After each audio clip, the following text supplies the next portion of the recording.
If you want to catch more fish, these are the top 8 tips for fishing the Rapala Shad Rap SR-7. Few lures have earned the kind of universal respect the SR-7 commands.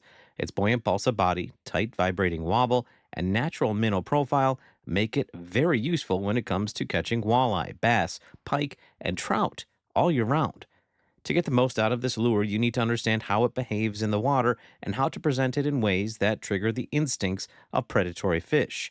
One of the biggest keys to success is using a lighter line so the SR7 can dive properly and produce its full wobble. The lure performs best when allowed to reach its natural running depth, and lighter line helps it dig in quickly, especially on long casts. Long casts also allow the lure to cover more water and maintain its swimming action for a greater distance, which means more time in that strike zone.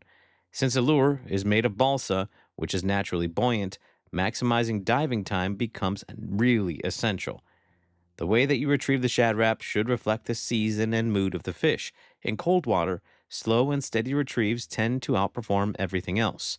The subtle, tight wobble imitates a chilled baitfish struggling to swim, and predators respond well to the natural presentation. As the water warms, the SR7 handles higher speeds beautifully, allowing you to add more aggressive bursts, twitches, and short pauses. Those little changes in cadence can flip a neutral fish into an active one. Structure is another critical factor. The shad wrap is at its best when it's ticking rocks, skimming across gravel, or ricocheting off cover. When the lure bumps an object and momentarily hesitates before correcting itself, fish often strike instantly. But of course, you have to be careful and in a position where you can maneuver to get those stuck lures out. Keep that in mind. Regardless, though, those small deflections mimic natural baitfish behavior, making your presentation far more convincing.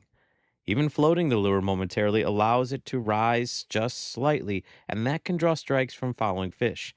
That upward wobble is incredibly lifelike and often irresistible. Color selection plays an important role as well. In clear water, natural patterns like silver, shad, and yellow perch blend seamlessly with the real forage. In stained water or low light scenarios, bold colors such as fire tiger or crawdad help fish locate the bait through contrasts. Choosing your color based on clarity and lighting dramatically boosts your effectiveness. Finally, always work the SR7 along transition zones, areas where weeds meet open water, rocks meet sand, or shallow water falls into deeper cuts. These spots are natural ambush points, and the Shad Rap's tight wobble really shines here. When used with thoughtful casting angles and controlled retrieves, the SR7 becomes one of the most reliable fish catching tools you can tie on. Take care, my friends.